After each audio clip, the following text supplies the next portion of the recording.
그래서 이제 여기서 문제가 뭐냐면요.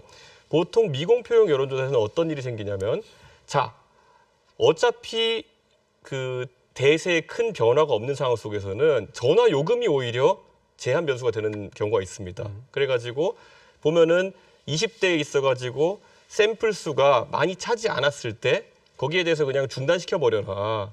그 다음에 대충 어차피 결과치는 다른 조사에 나오는 것처럼 2, 3% 차이 나는 정도가 맞추면 되지 않겠느냐 해가지고 굉장히 거기에 끼워 맞춘 조사일 수는 있겠으나 그건 네. 아까 홍수님 말씀하신 것처럼 실제 딱 보고 싶은 만큼 보고 끊어버리는 경우도 굉장히 많습니다. 여기서는 실제 그런데 이게 공표용이 되잖아요. 이러면 네. 큰일 납니다. 예. 공표용은 그 20대 샘플 같은 경우도 최대한 2 곱하기 정도의 가중치만 적용할 수 있게 돼 있습니다. 예, 예. 거기 안 맞추면은 이제 과태료 한 750만 원, 1000만 원 뚜드려 갔거든요. 그러니까 이건 확실히 그 차이는 있습니다. 예.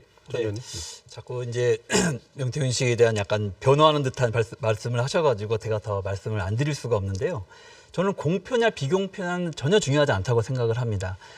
저도 당의 전략개혁위원장을 하면서 여러 조사를 하지만 비공표용 조사를 많이 합니다. 하지만 그거를 어떤 목적을 갖고 수치를 바꾸거나 이렇게 하지 절대로 않거든요. 예.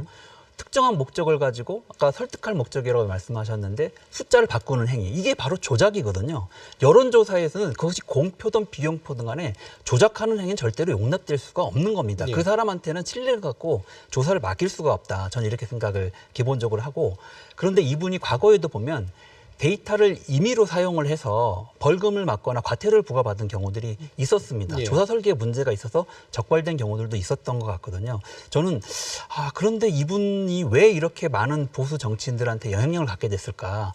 바로 이런 특정한 목적을 갖고 숫자를 조작하는 것을 만약에 했다면 예. 그것을 가지고 상대방을 설득할 목적에 또 상대방의 마음을 살 목적에 결과물을 만들어내서 그것으로 사람들의 마음을 산 거 아닌가. 그래서 이분이 실제 본인이 살아왔던 그리고 실제로 해왔던 경력과 이력에 비해서 사실은 굉장히 많은 보수의 유력 인사들을 만나고 그들에게 영향을 끼치고 있거든요. 저는 이번 사태를 보면서 정말 보수의 근거가 너무 취약하고 허약하다. 예. 이런 생각을 하지 않을 수가 없었습니다. 저런 분들이 나라를 이끌고 계신가? 이런 생각이 들 정도로 정말 걱정스러운 일이 벌어졌는데요. 그 시작이 저는 어떠한 특정한 목적을 가지고 숫자를 바꾸는 것에부터 시작한 것이기 때문에 그것이 공표용이든 아니면 비공표용이든 절대로 용납될 수 있는 일은 아니다. 이렇게 근데 이게 말씀드리고 싶습니다. 여기가 왜 이거에 자꾸 언급하냐면요. 사실 촌 의원님도 전략을 하셨다 그러면요. 공표용 여론조사든 공표용이면 차라리 그걸 바꿨을 때 여론에 영향을 주기 때문에 유인이 있지만은 비공표용은 바꿔서 얻는 게 없습니다. 예를 들어 내 성적표가 나왔는데 그게 어차피 학교 전산 시스템에 있는데 엄마한테 보여주는 숫자 뭐 예를 들어 6을 8로 바꾼다 해가지고 그게 내 실제 나중에 입시할 때 도움되는 거 아니거든요. 그렇기 때문에 이번엔 굉장히 특수한 목적 속에서 그 경선 탈락한 후보를 섭외하기 위한 목적이 아니었을까 추론하는 것이지 예, 예. 오히려 비공표용 여론조사는 조작의 의미가 없습니다. 그래서 이걸 좀 구분해야 되는 거고요. 공표용을 조작했다 그러면은 그거는 실제로 선거에 영향을 미쳤기 때문에 뭐 민주당에서 얘기하는 것처럼 선거 자체가 공정하지 못했다 할 수 있겠지만은 비공표용 같은 경우에 선거에 영향을 줄 수 있는 방법이 없습니다. 예, 뭐 이 부분은 좀 네. 분리해야 될 것 같고요. 실제로 그 여론에 미치는 영향에 의해서 조작의 어떤 심각성, 결과의 심각성은 물론 당연히 달라지고 다만 조작 자체가 가지는 의미는 또 별도로 이제 취급해야 될 필요는 있는 것 같고요. 조금 더 드려볼까요? 예.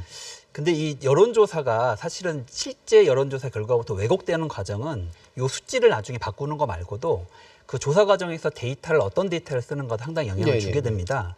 그래서 신뢰할 수 없는 데이터, 오염된 데이터가 그 조사에 들어가게 되면 상당히 다른 결과를 가져오게 되는 가능성이 있거든요.